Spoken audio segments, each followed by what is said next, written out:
ladies and gentlemen, brothers and sisters, I hope I may say comrades and friends, before your minds, I exempt myself from the Speaker's kind offer of protection that was so generously proffered at the opening of this evening. Anyone who wants to say anything abusive about or to me is quite free to do so, and welcome, in fact, at their own risk. It's not just the right of the person who speaks to be heard. It is the right of everyone in the audience to listen and to hear. And every time you silence somebody, you make yourself a prisoner of your own action because you deny yourself the right to hear something. In other words, your own right to hear and be exposed is as much involved in all these cases as is the right of the other to voice his or her view. Indeed, as John Stuart Mill said, if all in society were agreed on the truth and beauty and value of one proposition, all except one person, it would be most important. In fact, it would become even more important that that one heretic be heard, because we would still benefit from his perhaps outrageous or appalling view. In more modern times, this has been put, I think, best by a personal heroine of mine, Rosa Luxemburg, who said that the freedom of speech is meaningless unless it means the freedom of the person who thinks differently. My great friend John O'Sullivan, former editor of the National Review, and I think probably my most conservative and reactionary Catholic friend, once said, it's a tiny thought experiment, he says, if you hear the Pope saying he believes in God, you think, well, the Pope's doing his job again today. If you hear the Pope saying he's really begun to doubt the existence of God, you begin to think he might be onto something. Well, if everybody in North America is forced to attend at school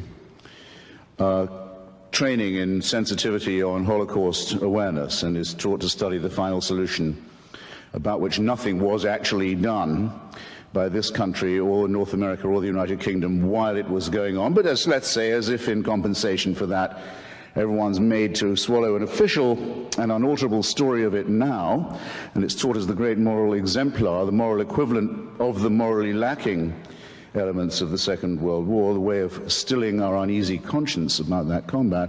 If that's the case with everybody, as it more or less is, and one person gets up and says, you know about this Holocaust, I'm not sure it even happened. In fact, I'm pretty certain it didn't. Indeed, I begin to wonder if the only thing is that the Jews brought a little bit of violence on themselves. That person doesn't just have a right to speak. That person's right to speak must be given extra protection, because what he has to say must have taken him some effort to come up with, might contain a grain of historical truth, might in any case give people to think about why do they know what they already think they know. How do I know that I know this, except that I've always been taught this and never heard anything else? It's always worth establishing first principles. It's always worth saying, what would you do if you met a Flat Earth Society member? Come to think of it, how can I prove the Earth is round? Am I sure about the theory of evolution? I know it's supposed to be true. Here's someone who says there's no such thing, it's all intelligent design. How sure am I of my own views? Don't take refuge in the false security of consensus and the feeling that whatever you think, you're bound to be okay because you're in the safely moral majority. My own opinion is enough for me, and I claim the right to have it defended against any consensus, any majority, anywhere, any place, any time. And anyone who disagrees with this can pick a number, get online, and kiss my ass.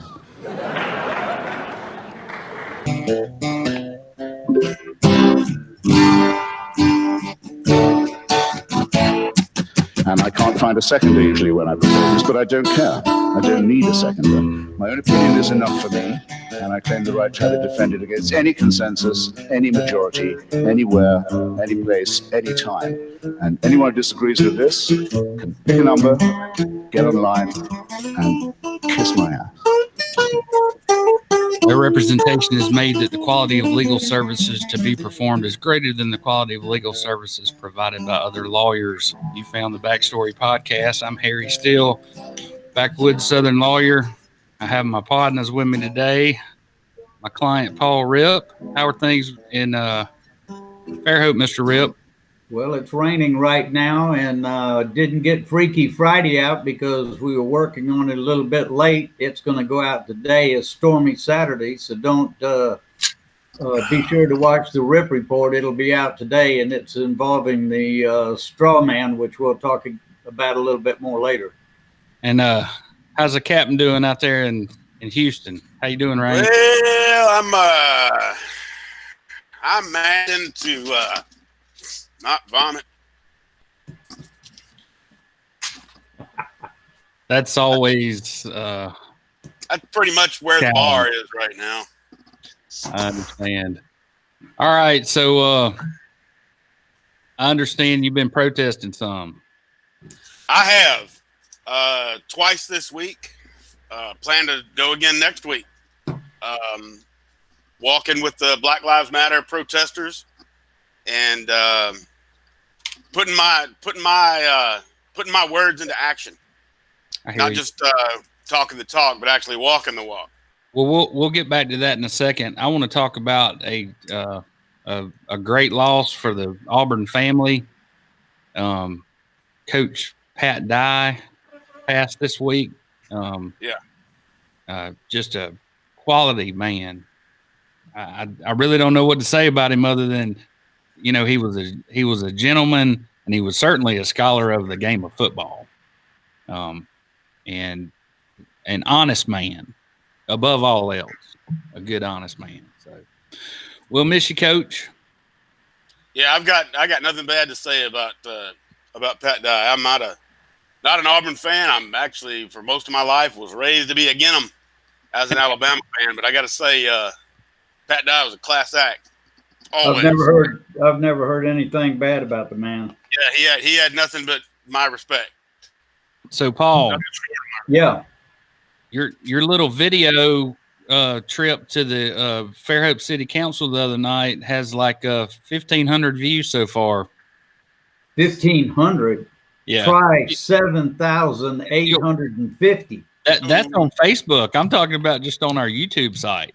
Oh yeah, the thing went viral, and that video, and then also there's a new Facebook site in Fairhope that's called Fairhope Always, and you can go to Fairhope Always and see the tape of Paula Denardi knocked off the bar stool in Technicolor, and then you can get a real clear view of just how close she came to breaking her neck.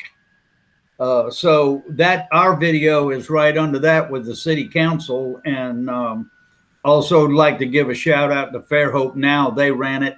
They try to stay a lot out of politics, but I think this was a little bit too sensitive for them to see how the mayor was treated and how those guys acted and everything. And I take my hat off to you, Harry, for helping put that whole thing together. It's really resonated among town.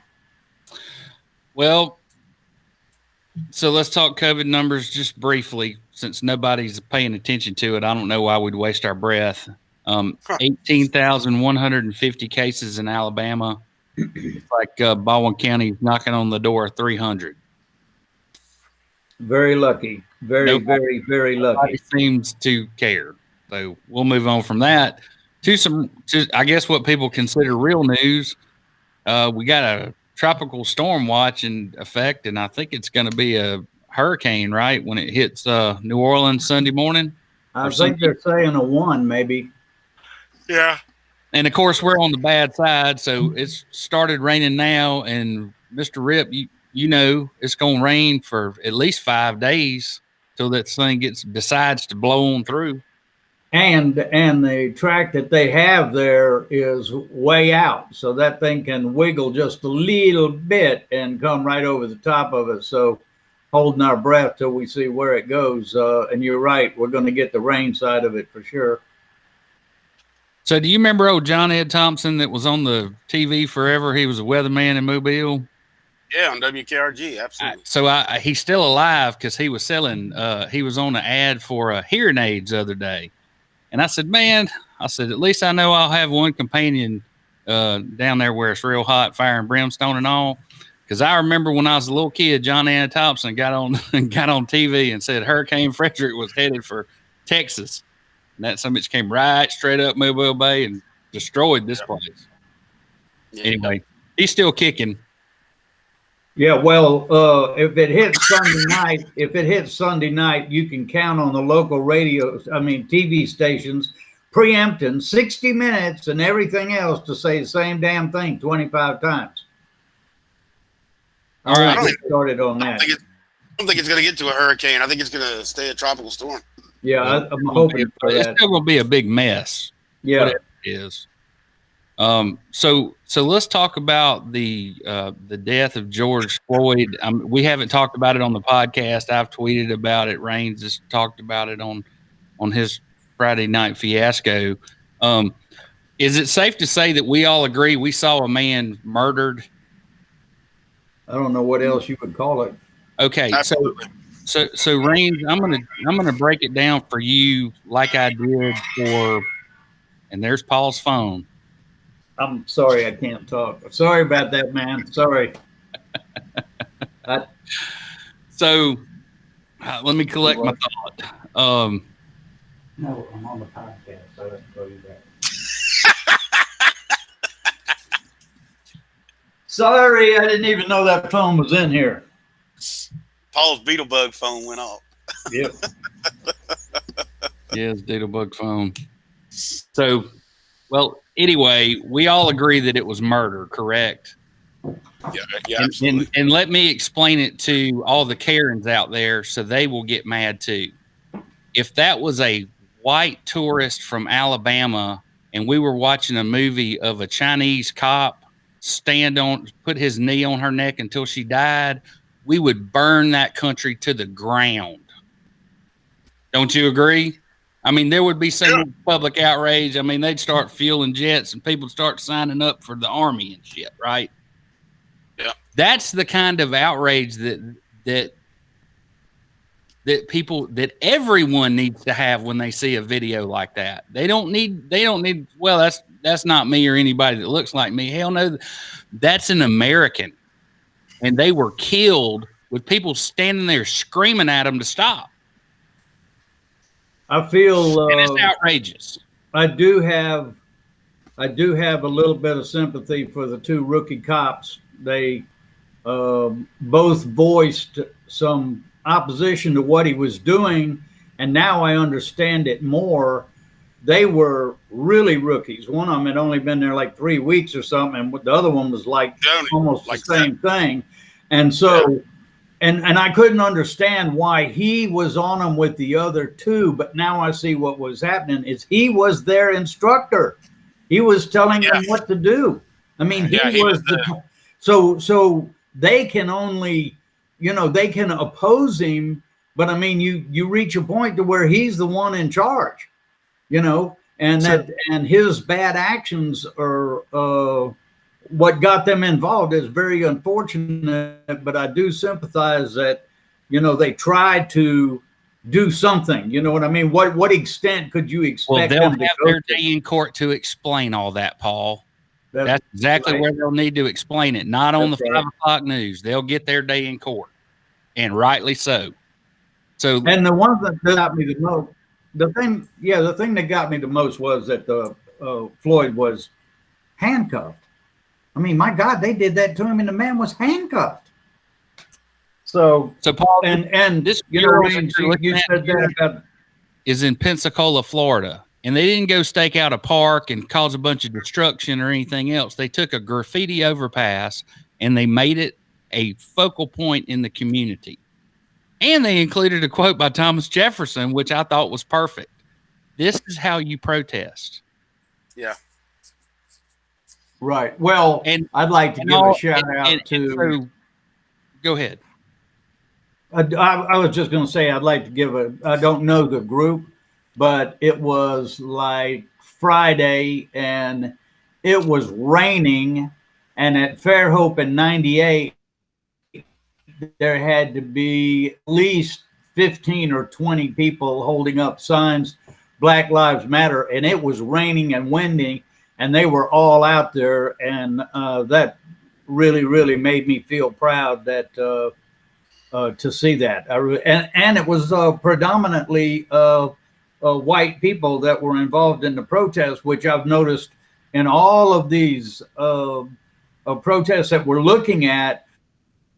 Unlike the civil rights thing where you just have a sprinkling of white, now some of the crowds are predominantly white. And that makes me really feel like maybe we're, turning a little bit of a corner here. So, Raines, I want to talk to you about something, because one of the things that we're going to talk about today is the co-option of the Good Ole Boy System by the Catalyst Bunch, okay? Okay. So today, because there's a hurricane coming, what do you do when hurricanes coming, Paul? You're a military man. I decide where I'm going to hunker down. Take your flag down outside, right? So right. I go to take my flag down, and I see that my pole's about rotted in half, and the dang pole, it's over here behind me, and it's just tattered and worn or whatever. So I went to the hardware store this morning to get a new flag, and I'll get this to the Boy Scouts so they can destroy it or whatever. And so while I was there, I'm looking around, and it's in the South, so they had a flag that's been co-opted, a flag of the Revolution that was co-opted by the Tea Party. Kind of like how the Ku Klux Klan co-opted the Confederate battle flag and made it a symbol of racism. I think this is the perfect flag for this movement. Don't you, Raines? It says, don't tread on me. I like the one better that was like, doesn't that have I like the one that says, doesn't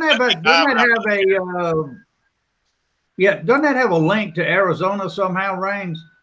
No, actually the Don't Tread on Me flag is from Massachusetts.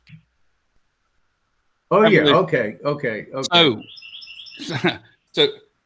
So that's what I'm getting at. I mean, so I think that they should reclaim this symbol of the revolution. And I say they, I mean we, because on point again, Raines, several months ago, there was a shooting in NAS Pensacola, and you said, oh shit, it's some guy, it's over a woman or a gambling debt or whatever. Well, guess what?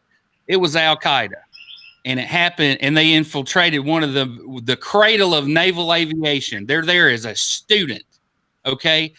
At the same time, I've traded away all my privacy for security. In what, Raines? What's our big beef? Roll back the Patriot Act. Patriot Act. It is ridiculous. You're telling me some guy that's been all over social media telling everybody what he's going to do, and he ends up shooting several American service members 20 miles from my house. I'll say this because it's absolutely and completely true. I ain't always right, but I'm seldom wrong. And you're right about that. And we're right about that. I agree. We're right about it. So anyway, I picked up a new flag while I was there. I also got the Stars and Stripes. We'll be flying that too. But I am not a member of the Tea Party. I would never have owned one of these flags before. It's a co-option of a symbol, and I don't appreciate it. And I wish this movement would adopt it, and some people would start carrying it. I think it's a good idea. All right, let's get on with it, and let me explain a little bit about why I have a problem with what's going on right now. And I'm not the only person with this problem. You guys seeing this? Mm-hmm. Oh yeah, the photo op. So the president sends a bunch of federal agents out to clear people with tear gas so he can walk over to a church for a photo op. Now, what he didn't expect was General Mattis, his former defense secretary, who he touted as Mad Dog Maddox and what a badass he was. And of course, now his tweet was, the only thing that President Obama and I have in common is that we both had the pleasure of firing Mad Dog Maddox. What a joke. I don't know if you guys have seen what the article that he penned for the Atlantic, but it is scathing and it is right on point, and this guy just doesn't get it. I mean, escalation is the wrong thing to do. This protest I went to yesterday was very religious in nature. There was very little outrage at the rally that I went to yesterday. Yeah. And when you have great Americans coming out of the woodwork against you, chances are 100 of them aren't wrong. So, well, let's talk a little bit about the history of our podcast real quick. So, who are our heroes? Who's talked about the Constitution of the state of Alabama being the problem? Who's talked about Black Lives Matter, Blue Lives Matter, everybody's lives matter? We've talked about misinformation and fake news. We've talked about the co-option of the judicial system. I guess, would you say military-industrial complex reigns? I mean, in 2001, we didn't, prior to the war on terror, I don't think anybody saw everybody that put on a badge every day as some kind of hero. But we've been sold that, and so we've equipped them as such. And I hate to misquote, but, the police department is there to protect and serve. The military is there to fight the enemy. And when you put the military in the role of the police, your citizenry quickly becomes the enemy. Yeah, never meant to be that, because it's never meant to be that way. We have laws that. And Raines and you and I have discussed the Posse Comitatus Act. Absolutely. Hours and hours and hours. And there's a reason that it's there. Mm-hmm. And I think we are one of the very few podcasts who can say we were ahead of the curve on this. We've been talking about this. And if you'll remember, I went to the Bayonet City Council meeting in October, and I asked them, do you have I wrote it down, a public safety subcommittee of the city council, because they had been harassing Black clients of mine. And I didn't want to address the council right there in the council meeting. I wanted to address them in a less formal setting where I could just kind of lay it all out for them. And they all I went one council member to the next and all the way to the city attorney. And he said that he had been instructed not to answer any of my questions. So then the next week, Paul Ripp showed up and gave it to him in writing, and they wrote us back, and the answer was no. And about that time, they evicted me from my office, and that devolved into they just didn't like us and didn't want us in their building. Well, the podcasts are all recorded, and we've covered some very, very good stuff, which we now can go back on, because a lot of these things we were predicting and alleging, and now they're coming true. Yeah. So, Raines, this is a picture that was put on Facebook. That is our district attorney, Robert Wilters, Jefferson Beauregard Sessions, human skin tag, our chief of police, Al Tolbert, and Mayor Robert Wills. And you see here, the Baldwin County Sheriff's Office tweeted, as many of you may have heard, there was a March rally scheduled to be held at the courthouse in Bayonet on Wednesday. Today, Chief Tolbert and I met with the organizers and mutually agreed to cancel the event and work towards a community event at a later date. So I guess that was the event that happened, not at the courthouse, but over at Blackburn Park. Yeah. Which was totally surrounded by law enforcement, by the way. Of course it is. And police and fire. And the fire department. But somebody else put this on Facebook, and so this is a pretty.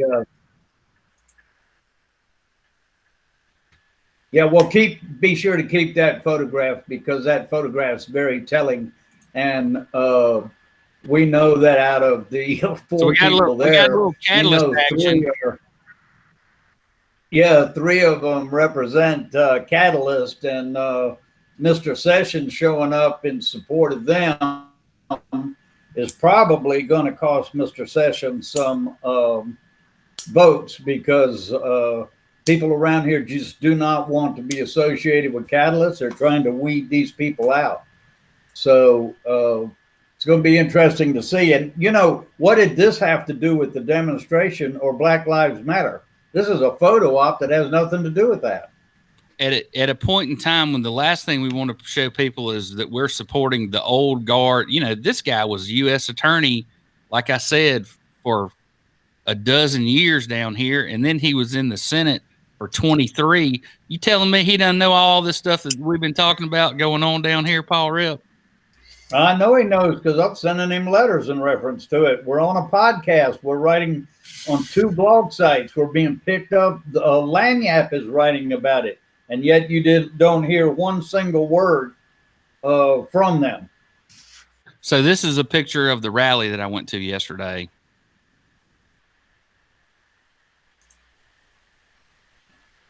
All right, Paul. Oh, okay. I got one more thing I want to share real quick. Go to the Warner thing too.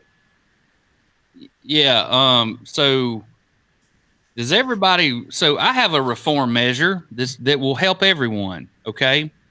We on this podcast talked about qualified immunity, that it is a judicially created immunity that is granted to public officials when they're conducting their official business.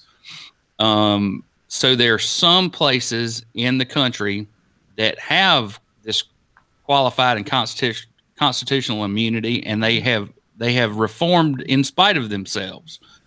So what they've done is they've relegated the sheriff to a glorified jailer position. He also does process service or whatever. And everybody remember the DC sniper case? Of course. Chief Moose. So yeah. Chief Moose was the Rockville County, Maryland chief of police, not the sheriff. The chief. They have a professional police force that enforces the law in that county, and the sheriff runs the jail. So give me 1 second. We'll watch him. Calls in the area with regards to shootings, shots fired, people that may have heard something. They're all been responded to by the police. And I want to stress that none of them have been found to be related to the shootings. But all right. I just wanted everybody to see that I'm not talking out of my rear end, that these reforms have happened in other places and they need to continue around here. Right. And just one more, Paul, and I'll let you do your RIP report.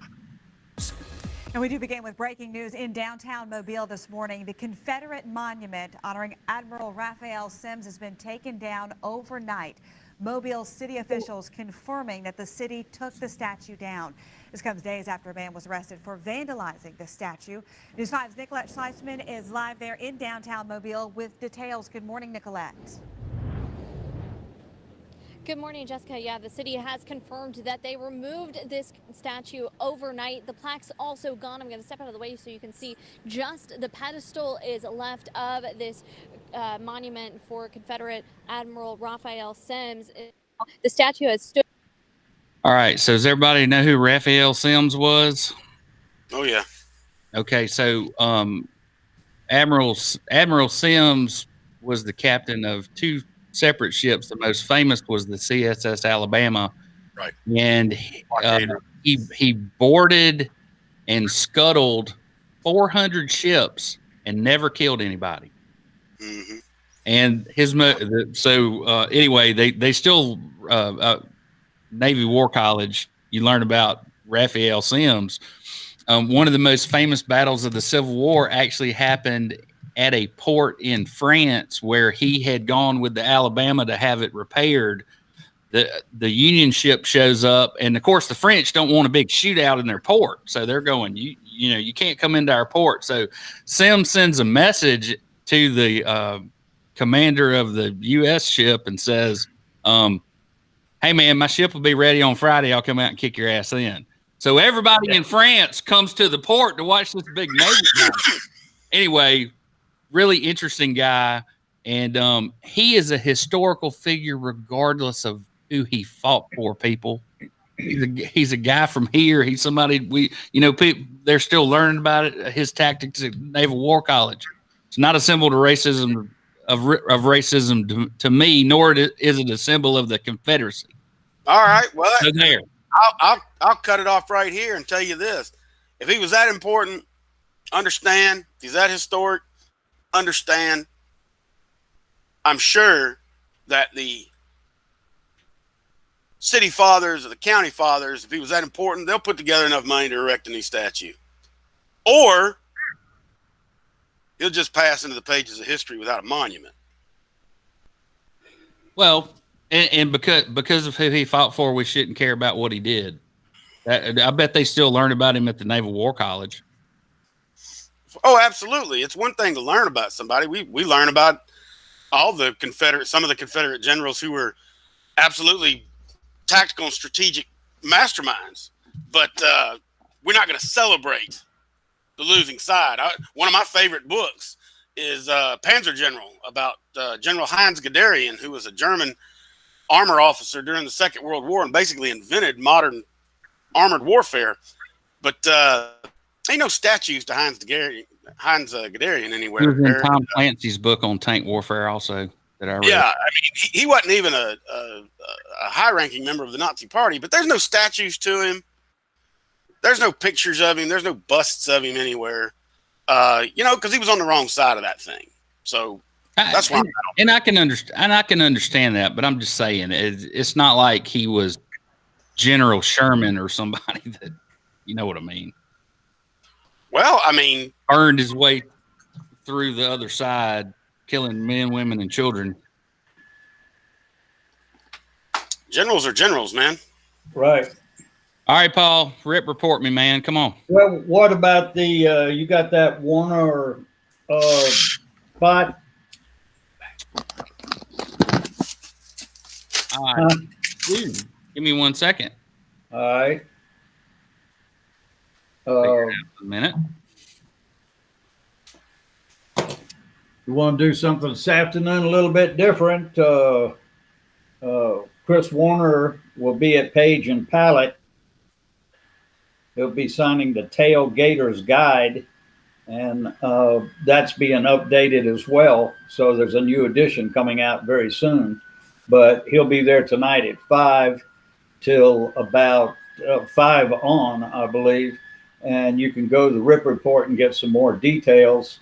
But are you football? Here's the Rip Report page, Paul. Yeah. You can go to the Rip Report page, and it'll take you to it. You'll find it very interesting. That's not the only book that he wrote. He wrote a couple about Richard Scrushy, and then he wrote a series down there about Floribama, which is really good. So go to his website, and you can find out the different books that he has written. Some of them about.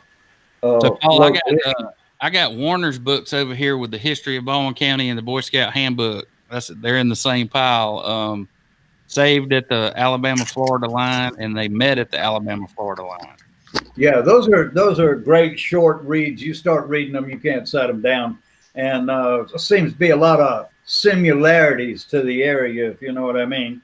The only other thing I want to mention before we get into these other topics is we're fast approaching July 14th, which is going to be the runoff for the congressional seat. And please be sure to put down that day to vote for Jerry Carl. The last thing we want to do is vote for any catalyst candidates. And Jerry Carl's definitely not catalyst. And we need to show that Fairhope and Baldwin County is beginning to recognize just how dangerous this catalyst group is. That's it on the small stuff, Harry. We can go on to one of the other topics if you want. The next one is, I guess, people with reading my favorite magazine around here for news, Lanyap, the recent article, June 3rd, Sheriff restricts communications of attorney in Baldwin County Courthouse. This was written by Gabe Times. And what do you know? The attorney's Harry Steele. I took away his. First of all, I believe the sheriff heard one of our podcasts and didn't like it and took away Mr. Steele's pass. And then it seems, then he got it back. And then he had trouble with the office that he was in and had to move his office during all this time. Then he finally gets it back, and lo and behold, we do another podcast. You'd think we'd learn. And that was podcast number 38, unless you want to, if you want to go back, and the first one was podcast number 2. And so they took away Mr. Steele's security pass again. Now, this is the second time. So as a result of that being backed in the corner, Mr. Steele felt like he didn't have any other choice, especially after the writ of mandamus. I believe that's what Mr. Mack didn't have any sense of humor about. And so now a complaint's been filed with the Ethics Commission. And lo and behold, guess what happened almost immediately is that we get a letter from the office of the sheriff that reads, this is June 4th. Mr. Steele, this letter, sir, if you notice that your attorney privilege of entering the courthouse and payment at Fairhope and Foley are reinstated, you may have cell phones and computers. This is related to the actions May 22nd at Baymanek Courthouse. All other standard restrictions remain in place, such as no weapons and no recordings, like, you know, needed to be reminded of that. But this is a real good example of a lack of transparency. If a podcast or a blog site can have constructive criticism with documents, and we put that out there about the sheriff, and we can expect almost immediate retaliation, that is not the way things go. That's not the way it's supposed to work, folks. And last thing we want, the sheriff actually in this county has an immense amount of pressure, power. And some of that needs to be curtailed. He needs to be reminded he is a public servant and a police officer first. It's often joked that if you want Sheriff Mack to show up, just let him know there's a camera there. So anyway, we'll see what happens now. Now that I've said all that, maybe he'll take away my security pass, which I do not have. So you want to go on to the next one here, the straw man. The takedown sounds like a good one to me. The backstory podcast turkey takedown. The straw man. Well, the straw man, ladies and gentlemen, is right there to your very right. Mr. Tucker Dorsey is the one that put this thing together. And this all goes back to Baldwin County Sewer. And Mr. Dorsey, from the time that he was elected, 2 weeks before, he was already lying to the public about all of this. And now that's all coming out. And this involves the sale of land where Mr. Bass was tricked into paying 100% of the property. And there was a straw man. The sale involved the creation of a straw company using the name of Wayne Hopper, a former college roommate of former Baldwin County Commissioner Tucker Dorsey. Dorsey worked for Burt at the time, and the creation of the straw company predates his election to public office. Hopper was indicted and paid $1,000 for his participation. Now, this case is continuously gaining ground. The next, now the Straw Man series in Lanyap is a series. You can go and you can read all of these articles. One of the last ones, now that was one of the very first articles that I'm quoting from there. So Paul, I want to interrupt for a second, okay? I want to clarification real quick. Quick little bullet points. So Sure. Mr. Bass sold his sewer plant to Mr. Burke. And a few years later, Mr. Burke came back to Mr. Bass and said, we have an investment opportunity for you. We'd like for you to put up half the money for this property in Magnolia Springs where we're going to build a new sewage treatment plant, right?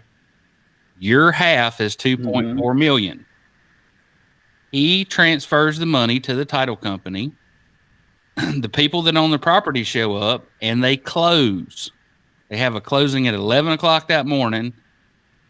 This other joker, Dorsey's buddy that he created the straw company with, has a closing at 11 o'clock. Mr.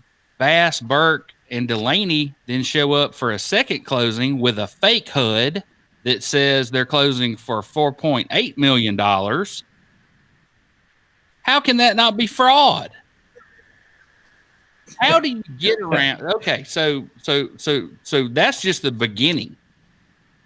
So Mr. Bass became I don't know. I think I don't want to speculate on his medical condition, but he was getting older and harder for him to remember things.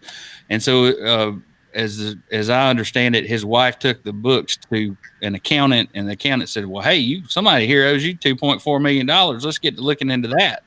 So they get to looking into it, and it turns out not only did they pay for the entirety of the property, these jokers, the Penn Star Group and Wolf Creek LLC and all these other people involved in this thing have cross-collateralized this thing to the tune of about $5 million, this piece of property. That, by the way, they never even applied for a permit with the state of Alabama. Right. It was a scam from the very beginning. Right. It was all about getting their hands on his money, or at least that's the allegation that they made in the complaint. Let me be sure to predicate that on. We're going on what we read in the complaint and people's testimony, and actually go into the courtroom, which I did not see not one member of law enforcement in there. Not one time during that trial. So then after he's made all the decisions, Judge Norton decides that this is not a fraud case. It's a simple partition case. Mr. Bass only owns this percentage of the property and the rest of them own the other part, and they have to settle up with him. So he made that decision, and then after making that decision, he says, oh, I have a conflict after hearing the case for 5 years, or 2014 to 19 is 5 years. Yeah. And so then they file these Judicial Inquiry Commission complaints, and then they go in here and put all this stuff together in their JIC complaint, which now there's a new lawsuit. And do you have the, I don't have my copy of the land app. I think I gave it to you, Paul. I have that article about Bellaton. Correct. But one thing, let me go back and inject too, Harry, is that, okay, Mr. Bass invested this 2.4 million. I mean, 4.2, wasn't it? 2.4. And that was all the money that changed hands that day at the title company. Correct. Correct. So he's buying 100% of it. Now they're in court, and what Alabama Capital and that's not exactly true. Where their percentage comes in is they paid for the option to buy it. They did have that in hand. They paid for the option. Yeah, but they want 50% of what it sells. He paid for all the property. They paid for the option. That's where their Bass comes in. Bass invested all this money. He had a $300,000 kicker, but now they stand to lose $1.7 million in this whole deal. Now, when you go to your article there, Harry, with the graph, the spider graph. Now, the people in the know that have been here for a long time will understand this a lot more than some. But the one thing that was the kicker to me on this, and those of you that might have watched the video that we were talking about at the city council meeting when Councilman Boone went kind of ballistic towards the end of the meeting, Councilman Boone is the father of Scott Boone, who is the head of Catalyst. So when you look at this spider graph, and this is what sent Mr. Boone off, was I mentioned the straw man case and how it now was involving someone on the council. And you can look on the graph and you see Kevin Boone, Olivia Avant, Tucker Dorsey, and Scott Boone, and John Avant, all connected to each other. All connected to each other now before Mr. Boone was elected to office. And Preble Rish was the engineering company at the time that was getting almost every engineering issue. You'd go to planning and zoning, and Preble Rish would have 10 things in a row. And they're sitting there voting on it when they have LLCs involving Mr. Avant, Olivia Avant, Kevin Boone tied to Scott Boone. This is exactly what we said was going on. Now, this is related to the updated complaint. So if you wanted to read the updated complaint, which I can assure you will sear your ears, that will be on the RIP report being posted anytime this morning, right now. My computer guy is working on it. As soon as he can get it out, he will. Now, this is the straw man case, okay? And these are the people related to the straw man case. And the more I look at this graph, there's only one name missing that I can see. First of all, I'd like to compliment Boots Bass, the wife of Mr. Bass, and their daughter Karen, for an immense amount of research to put all of this together. But in the conflict of interest article, again, this was Lanyap by Gabe Times, and you know, like I said, you can go to lanyap.com and read all of the articles. But in that conflict of interest case, which is a 5-year fraud case, in September, Norton, this is what you were talking about, Norton recused from a separate year-old fraud case in which his former law partner, Brian Britt, that's the name missing here, was representing the defendant. Norton's statement of economic interest on file with the Alabama Ethics Commission reported income from referral fees earned from Britt's firm ranging from $10,000 to $50,000 between 2014 and 2016, and escalating to between $50,000 and $150,000 in 2017 and 2018, meaning he could have been paid anywhere between $130,000 and $450,000. Britt later explained the payments, quote, were from matters that were referred to another firm during the time of their partnership. So he's entitled to his share of those fees, end of quote. Neither Britt nor Norton have detailed which case or cases were referred to, or which firm handled the referrals despite multiple requests from Lanyap. So Mr. Britt should be right in the middle of that graph, because it looks like there's a lot of money coming out of his office going to Judge Norton, and that's what needs to be explained. Now, when we get into the new article involving the same people, just Mr. Burke with Baldwin County Sewer and Mr. Delaney, Burke and Delaney are implicated in a new civil suit. This again is by Gabe Times. This is June 3rd, 2020. Now, Paul, you wrote about this before on the RIP report and called it the swimming pool, right? Correct. I called it the $1 million swimming pool. $1 million swimming. And how long ago did you write that article? You know, I really should have looked it up before we started, but I would say at least 2 years. Right. So this I do remember. Pardon me? I said this has been percolating for a while. Oh yes, yes, yes. This is the Baldwin County Properties Association. that filed the lawsuit against the developers and financiers of the subdivision, claiming it's more than 200 homeowners were wrongfully encumbered with a $625,000 mortgage on a common lot encompassing their community pool, while the developers also carved out a separate common lot for commercial development and failed to credit the proceeds back to the community. Boy, oh boy, oh boy. Skimmed it right off the top. Let's talk about the legal entities involved here. So one of the ways that you busted Tucker Dorsey and proved that he was still working for Baldwin County Sewer Service were all these little LLCs he was setting up for places like Bellaton and whatever. So whenever a developer creates a subdivision, they create an LLC. The LLC stands in the place of the homeowners association and manages things until there's a critical mass of people that are actually living in there. And then they turn the HOA goes from the LLC to the actual homeowners association, the ownership. So what they're claiming here is while it was in the control of this LLC, they completed the improvements on the common lot there out front, which is a big swimming pool and I don't know what all's out there, Paul, a playground and all, and a clubhouse and all this.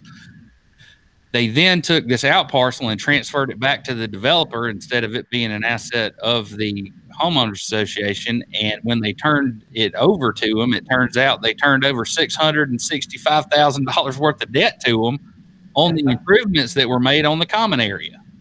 Right. Totally unheard of. Who in the hell would buy a lot that comes with a $30,000 liability to pay for the pool house and all that mess? Well,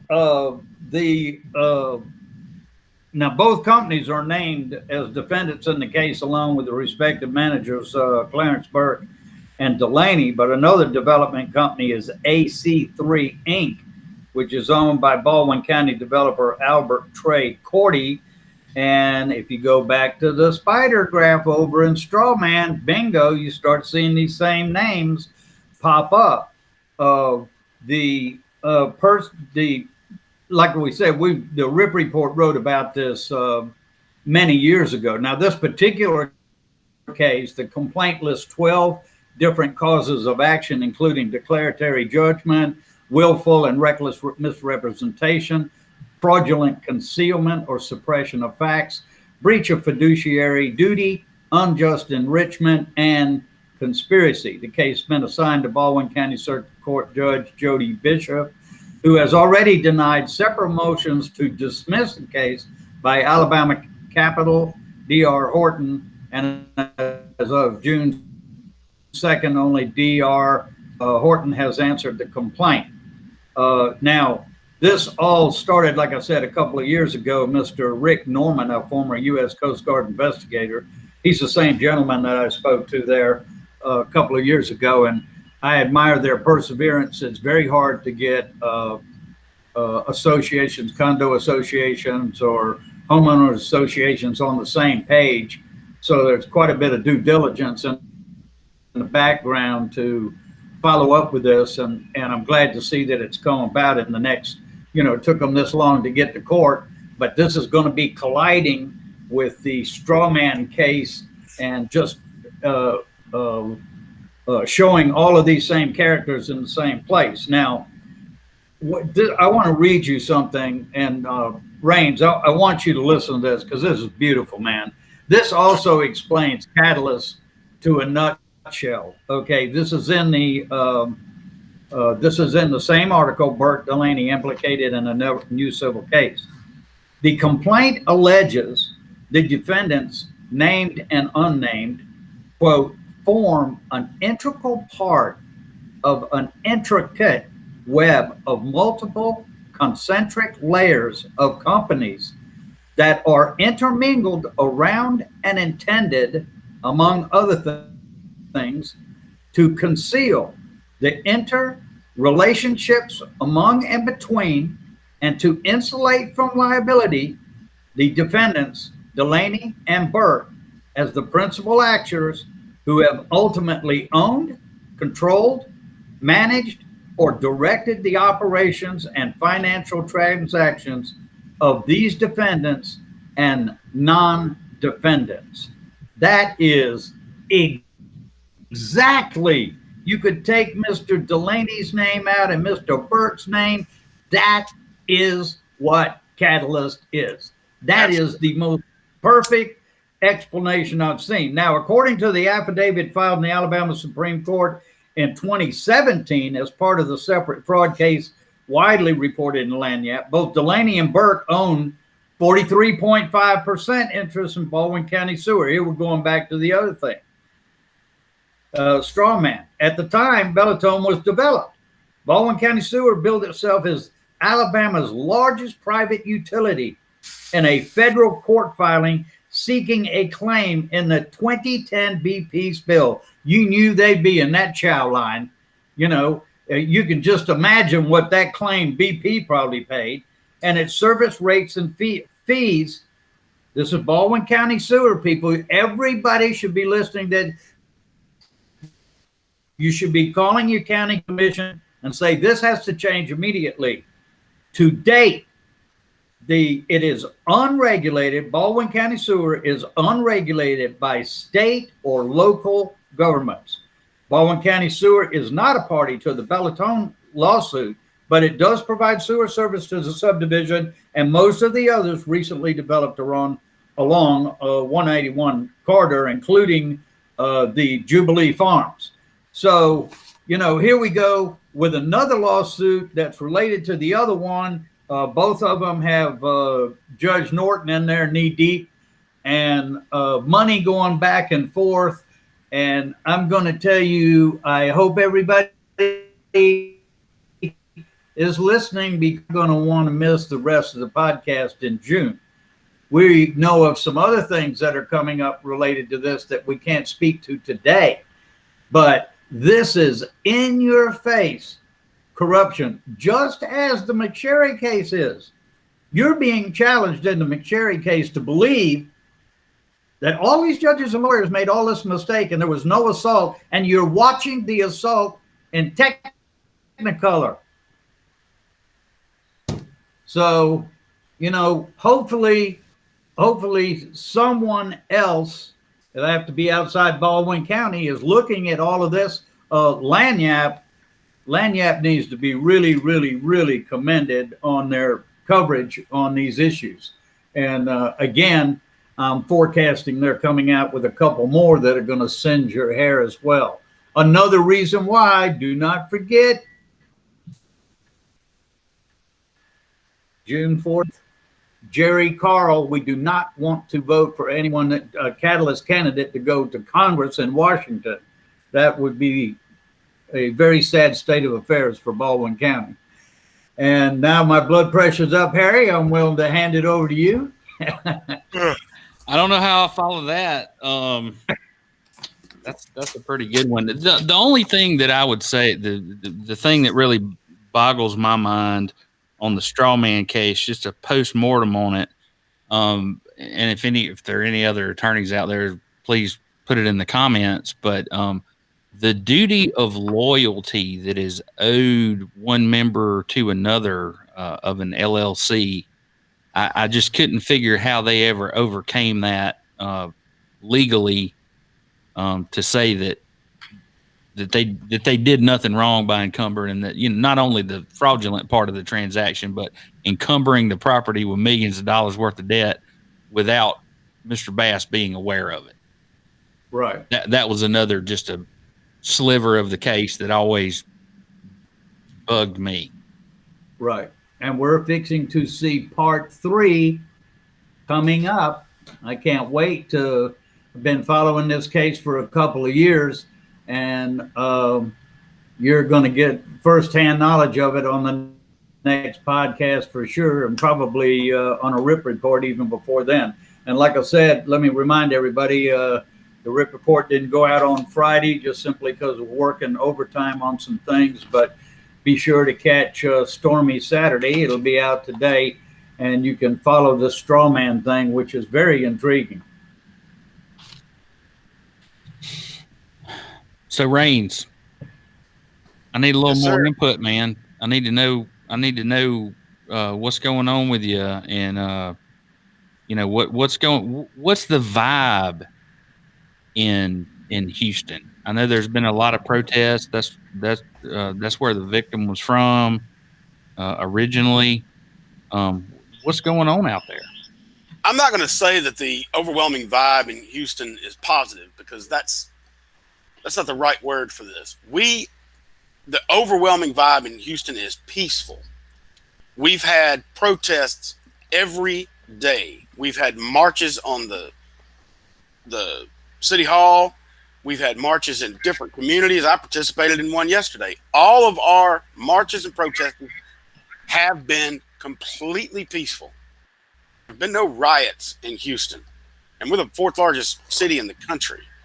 There have been no riots in this town. There have been arrests, of course, because there are bad actors that are showing up and misbehaving, and the Houston Police Department is cracking down on them.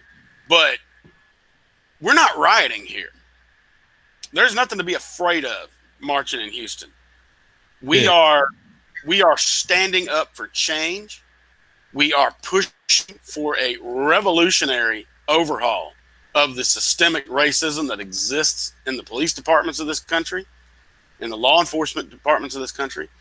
And we're doing it the right way. And one of the leaders of the city that's doing a fantastic job with it is our police chief, Art Acevedo. He's out there walking, and he's out there engaging people, and he's talking about it. And he's addressing the problems in his department. And he's not just one to sit there and rile up the red-hatted lunatic base, because he's not. He's a Democrat, but good for us, right? And it's overwhelmingly peaceful here. And I believe it's going to stay that way, because we are speaking words to power, and we are out there walking, and we are making our voices heard. And the overwhelming majority of Houstonians are on the right side of this thing. Where I live in the suburbs, there's plenty of these red-headed lunatics out there that are trying to spin it some other way, and a lot of scared suburban housewives who believes that the Henri Negra from downtown is going to come up to the suburbs and burn their house down. Well, that's not going to happen.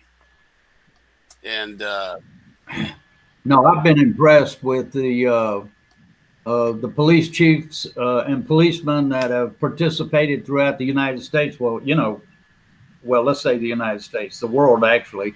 But the memorial under the bridge here in Pensacola that quotes Thomas Jefferson, the care of human life and happiness, and not their destruction, is the and only object of good government. How simple a statement to cover such a vast thing, I've read all of the Federalist Papers. He was not all that poignant all the time. Well, go pop his balloon, Harry. No, I'm saying it's a beautiful statement, and it is timeless. Same thing that was true for him back then is true for George Floyd now. What's so hard to understand about that? I tell you something that I grew up in a military family. My father was a retired colonel.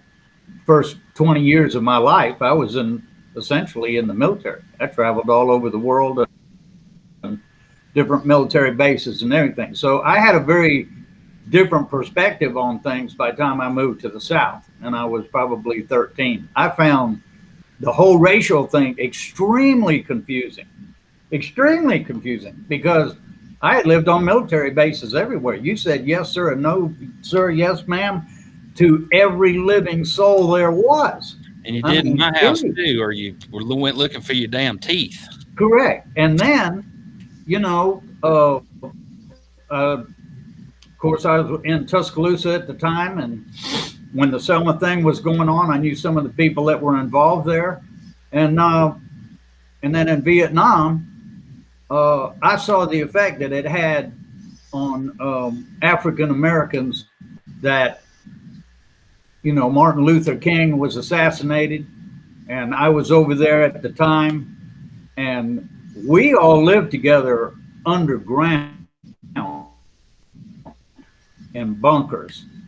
And if you think there's any difference between you and somebody else, you just spend a little bit of time underground in a bunker living with somebody, and you'll find out that you're not that far apart from anyone else. Everyone has the same concerns and fears and etc. So I'm glad to see this come to light. I'm especially proud to see the overwhelming amount of Caucasian and other races involved. Much more so than the civil rights era.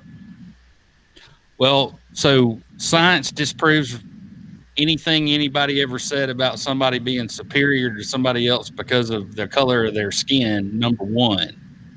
Number two, for anything to change, this hero worship of law enforcement has got to stop. You heard it here first, folks. So I've been fighting this push to put cops into schools since the early 2000s. I think the school resource officer program is a joke. If you got a school where you need cops to keep the kids safe, I mean, you got bigger problems. You got big time problems. But I didn't need a cop at every school. Right, and you're creating much more a problem than you are doing anything else when you train police officers in a military style. You want to go in the military, that's the next point, Paul. No more militarization of the police. They do not need, and we talked about this a few weeks ago or a few months ago. Here first. AR-15s for the Bayonetta Police Department. We said, what in the shit do they need AR-15s for? If there's, if you can't hold out with a sidearm if somebody's robbing Regions Bank until the SWAT team gets there, I mean, why does everybody need an AR? That's for killing people. That's not for defending people. That's a military weapon designed to take on several people.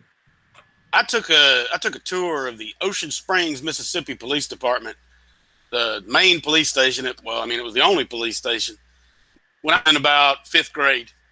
And I remember walking through just kind of being in awe of this law enforcement spectacle that I was able to tour. And I mean, this was a police municipal services building that was about the size of an Ace Hardware, and a little 3-cell jail and a dispatch room, and they had a detective's bullpen that was 4 desks, and the chief's office. The assistant chief didn't even have an office. He basically set up shop in the break room.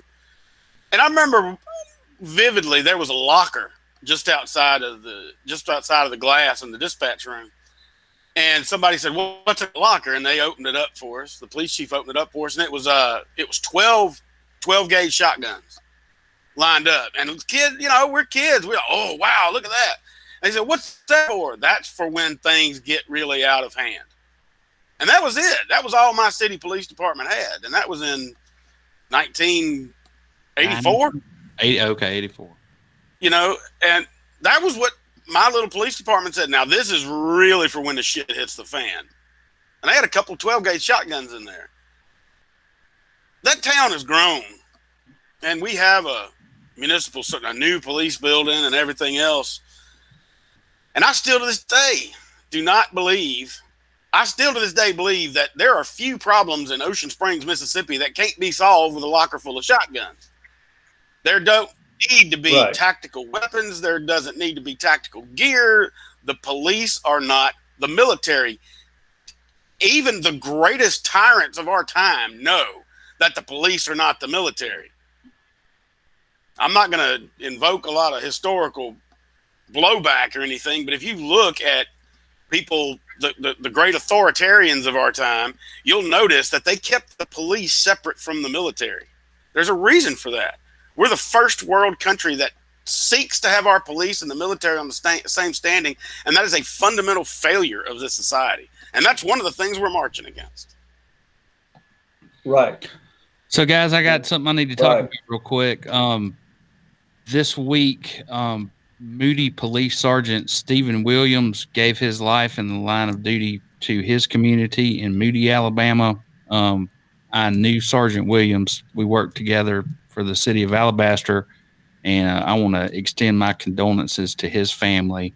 And these are the kind of people that we need to be paying respect to. Right, and I hope that people listening to the podcast are listening to our criticism, because all three of us are very pro police.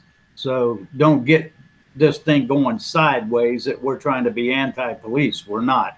Police are a necessary fabric of our communities, but I think that we have strayed off course from what the community police force is into this military type thing. And also having immunity is if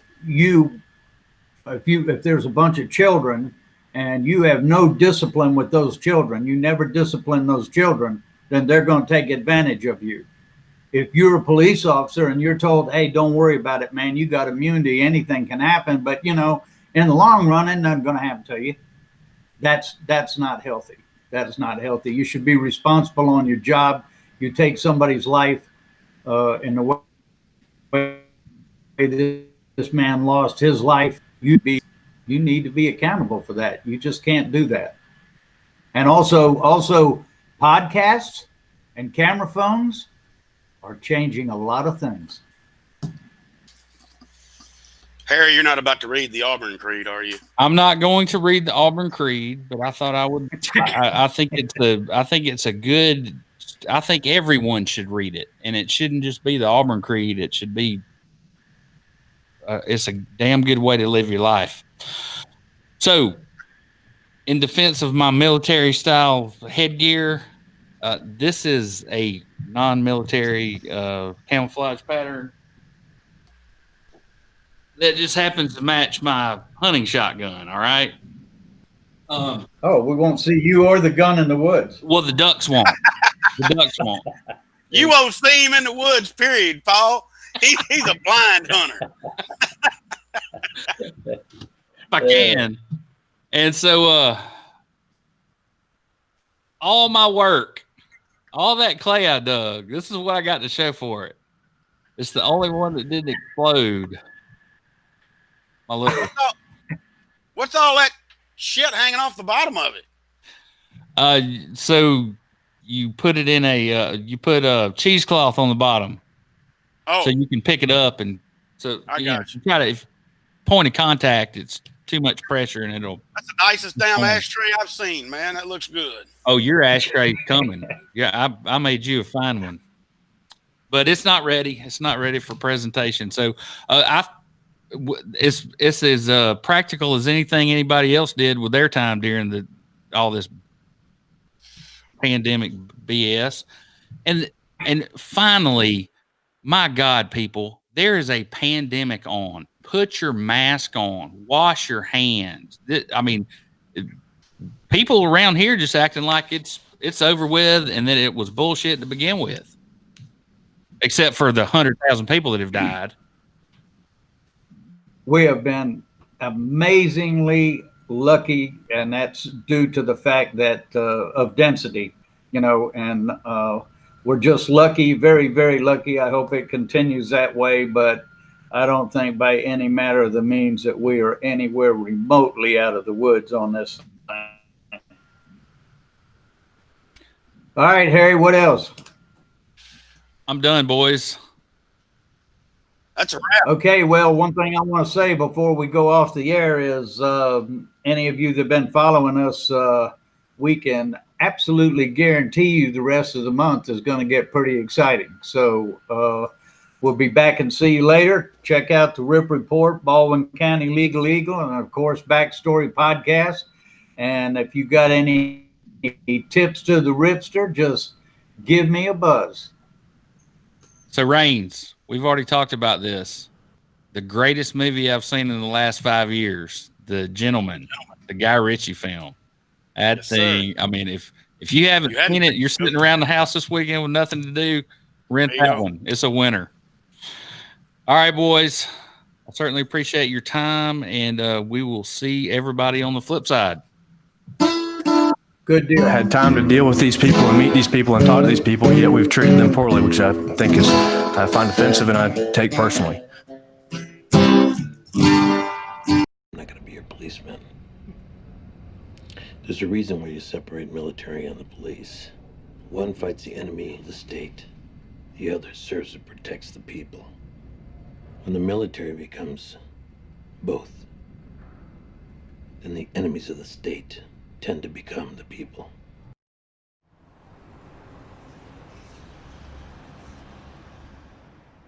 I read something one time, and it stated that in the South, he was looked at as a hero. And when you have any time of crisis, your people always looking for someone that they could look up to. The feats that Semmes did on the high seas, he captured the imagination of people in England, France, everywhere. And people were constantly writing about him. But now, if you were from up north, you hated him.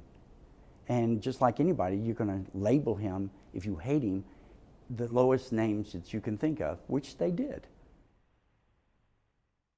Raphael Semmes was an individual who moved to this part of the United States when his service in the Navy started winding down in between wars.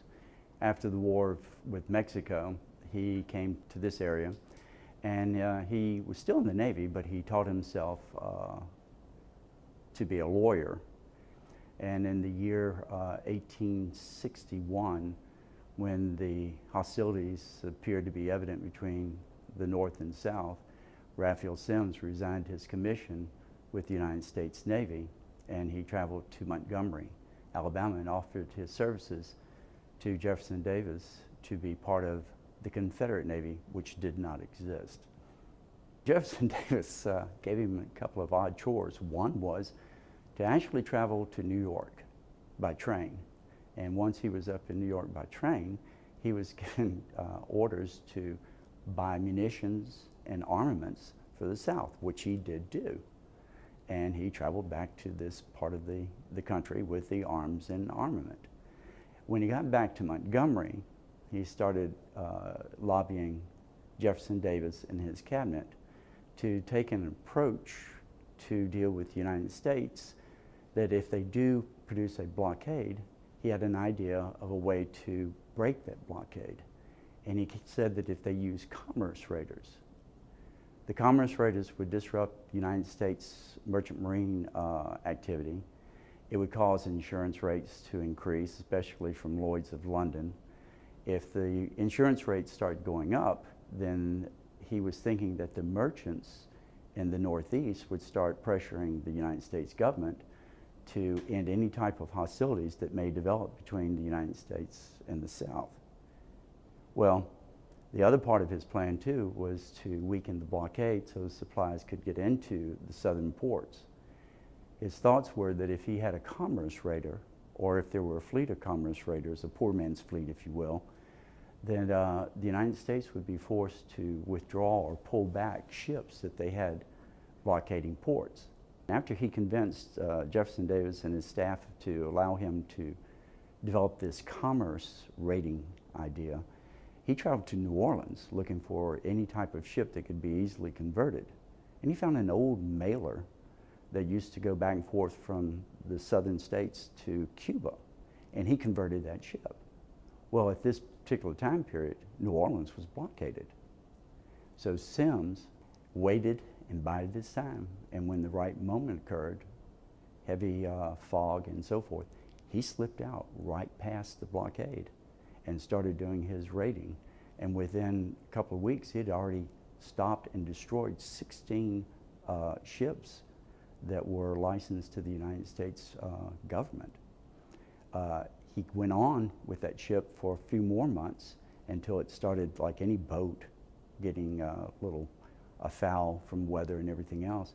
And he eventually was trapped, if you will, at Gibraltar by a couple of Union warships that were trying to catch him. Well, in Gibraltar, he couldn't fight the Union warships, so what he decided to do was just simply sell the Sumter, and he and his officers started proceeding back to the South. Well, en route to the South, he was notified that a new ship had been built. And when Semmes arrived, that's when all the armaments were put on board the Alabama. And then Semmes did something that helped a group of us in Mobile prove that the Alabama wasn't a pirate ship nor a privateer. he commissioned the Alabama, a warship in the Confederate States of America. And we have copies of that document. They're in Washington, D.C. When we proved to the United States government that it was not a privateer or warship, the State Department agreed to help us in acquiring the title to the ship for the United States. And that's what we did. Semmes took the Alabama from there and went on a 2-year cruise. He boarded over 400 ships. He stopped them at sea, and he was checking their papers. And what he was trying to find out, if the ship was neutral, if the cargo was neutral. If so, he just allowed it pass. But if the ship was registered to the United States, or if the cargo could be considered contraband for the United States, he would take the cargo and he would destroy the ship or burn the cargo in the ship. But one of the things he did, he made sure that no one was ever harmed. No one. After 2 years of being on the high seas and just putting into ports that are fairly favorable to the south, the Alabama's going to need some major repair. And what Semmes tried not to do was to get blockaded into a port like he did with the Sumter. But his options were very limited. If he went back to England, his ship would be taken over by the English government. So he went to France. And he went to France because France still had some signs that they were favorable to the south. But the leader of France at the time period when the Alabama pulled into port wanted nothing to do with this because it was 1864. In 1864, Gettysburg had already taken place. If you will, the Mississippi River was already conquered. Things were not good for the South, and he didn't need this political problem at his doorstep. And when Semmes pulled into port, the American consul there sent out a message: any ship, U.S. warship in the vicinity, come down to Cherbourg, blockade the Alabama. Well, Winslow happened to be up in the area what we now call the Netherlands, and he steamed down towards Cherbourg. He pulled into the harbor, which was against the laws of the time period. You couldn't have two belligerent ships in the same harbor. And since the Alabama was there first, the only thing Winslow could do, he had to leave, or the French Navy would destroy his ship. So Semmes challenged, sent a letter to Winslow, and basically paraphrasing it, said, "Sir, if you kindly wait until Sunday, the 19th, I will gladly come out and engage you." Word spread all over Europe. People were coming from Paris by train. People were coming from England by yachts. People wanted to see this thing.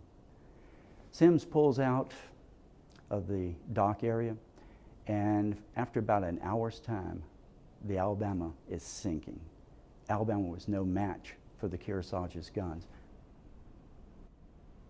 As I grew older and learned more about the man, through teaching, I started thinking, wouldn't it be interesting, wouldn't it be fascinating if we could really find the ship and recover items from that ship that deal with the man? In this room, there's a ship's bell, and some people say the bell is the heart of the ship.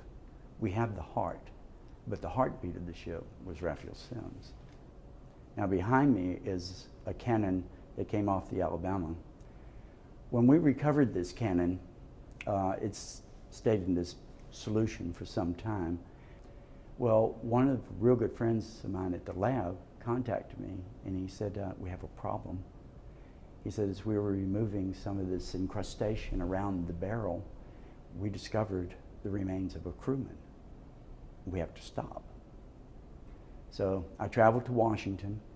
I talked to the powers there, and we worked out an agreement that if, once they've gotten through studying the remains, trying to identify the remains which were sent to Hawaii, we in Mobile would like to do a proper burial for the remains here in Mobile.